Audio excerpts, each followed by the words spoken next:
the role of a mediator?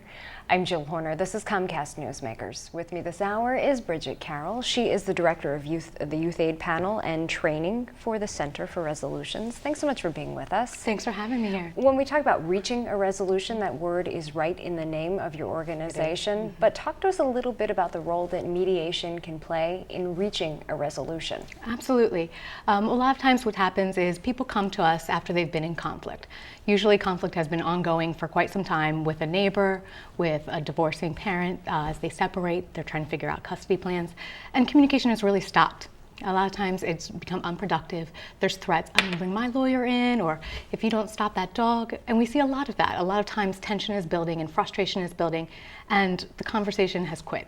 And so what we do as Center for Resolutions is we bring in our mediators to help facilitate that conversation from happening again. So we're trying to get a dialogue started so that we can get back at what is happening, what is the conflict really centered around, and how can people look at moving forward. So it's not just simply exploring what's happened in the past, but looking at the conflict as an opportunity for change.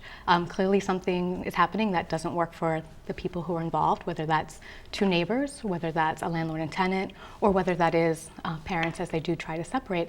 And so we're there to help get them to the resolution that works for everybody that's at the table. So there are really a variety of different issues in which mediation can play a role, and you can step in a variety of different capacities, but how do people actually come to you? Because some of the instances that you're talking about may involve the court system, but many of them don't.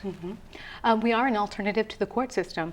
A lot of times we will get reports from the court. A judge can look at a case and say, you know what, you two are neighbors. I can certainly assign a fine to one or both of you, but at the end of the day, you have to go home and live next to each other. You know, and I think a better option is to go ahead and go to mediation. So we'll get cases from them.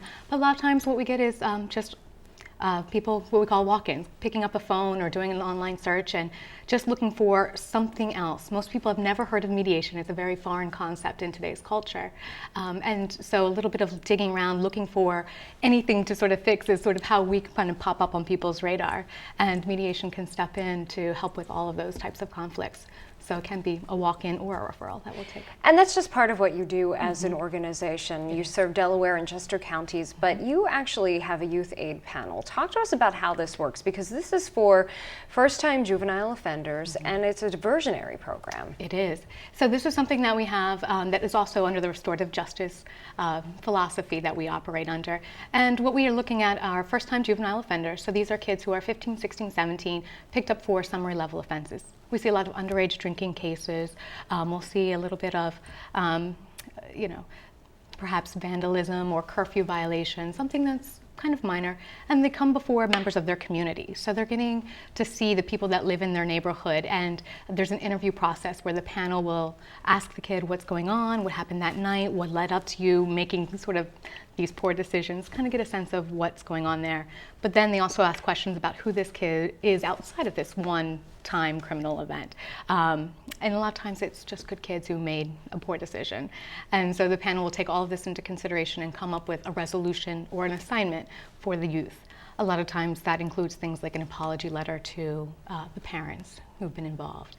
It'll include some kind of educational component. So it's providing the youth with some tools and some feedback, some information that they didn't have so that they can go forward from this situation and make a better choice next time. We don't want to have them continuing to make the same poor choices. And then the other thing we'll do too is a little bit of community service a lot of times. So a chance to get connected, to get involved in with their community so they have some other venues, so they have some things, but also so they have a sense of ownership. A lot of times these kids are, you know, out curfew, don't have anything to do or looking for something.